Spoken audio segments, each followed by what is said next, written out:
J'ai acheté une monnaie assez particulière de l'Empire romain. Pourquoi particulière? Parce qu'elle représente à la fois un empereur en exercice et celui qui lui succédera quelques années plus tard. C'est un denier d'Antonin le Pieux, une monnaie en argent qui fait 18 mm de diamètre pour 2,67 grammes et qui fut frappée à Rome en 140 après Jésus-Christ. Pour son état, cet exemplaire est classé en TTB et pour sa rareté, il est classé en R1. Pour la description, sur l'avers, vous pouvez voir la tête nue d'Antonin le Pieux tournée vers la droite. La légende est Antoninus Od Pius pp TRP Clos 3, soit en latin Antoninus Augustus Pius Pater Patriae Tribunicia Potestate Consul Tertium, soit en français Antonin Auguste Pieux, père de la patrie, revêtu de la puissance tribunicienne, consul pour la troisième fois. À cette époque, Antonin le Pieux est déjà considéré comme l'un des meilleurs empereurs que Rome ait connu. Son règne est marqué par la stabilité, la prospérité économique et surtout par l'absence presque totale de guerre et de conquête. Contrairement à beaucoup d'empereurs, Antonin a préféré administrer l'empire plutôt que de partir en campagne. Concernant le revers, vous pouvez voir la tête nue de Marc Aurèle. La légende est Aurelius Caesar Od Pi F Cos, soit en latin Aurelius Caesar Augusti Pi Filius Consul, et en français Aurèle César, fils de Pieux, Auguste Consul.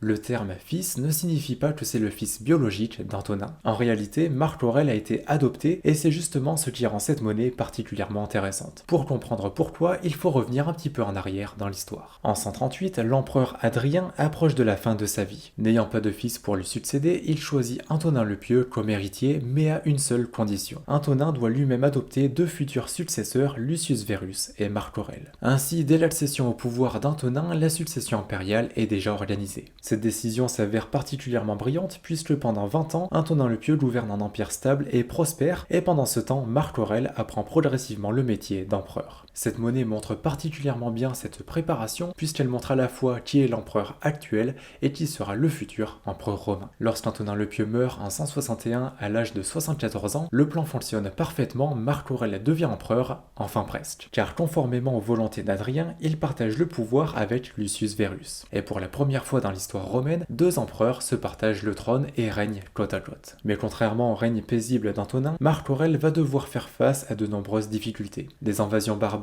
menacent les frontières, des guerres éclatent à l'est et une terrible épidémie se répand dans l'empire. Malgré cela, Marc Aurèle parvient à préserver Rome et aujourd'hui encore, il reste l'un des empereurs les plus admirés de l'histoire. Et ce non seulement grâce à son règne, mais également grâce à ses écrits philosophiques qui continuent d'être lus près de 2000 ans plus tard. Quand on regarde cette monnaie, on ne voit donc pas seulement deux portraits, on voit la transmission du pouvoir entre deux des plus grands empereurs de Rome. Concernant son prix, ce denier est disponible sur ma boutique pour 220 €, le lien est dans la description. Sur ce, n'oubliez pas de liker, de vous abonner et de marquer Marc Aurèle dans les commentaires, et je vous dis à dimanche prochain.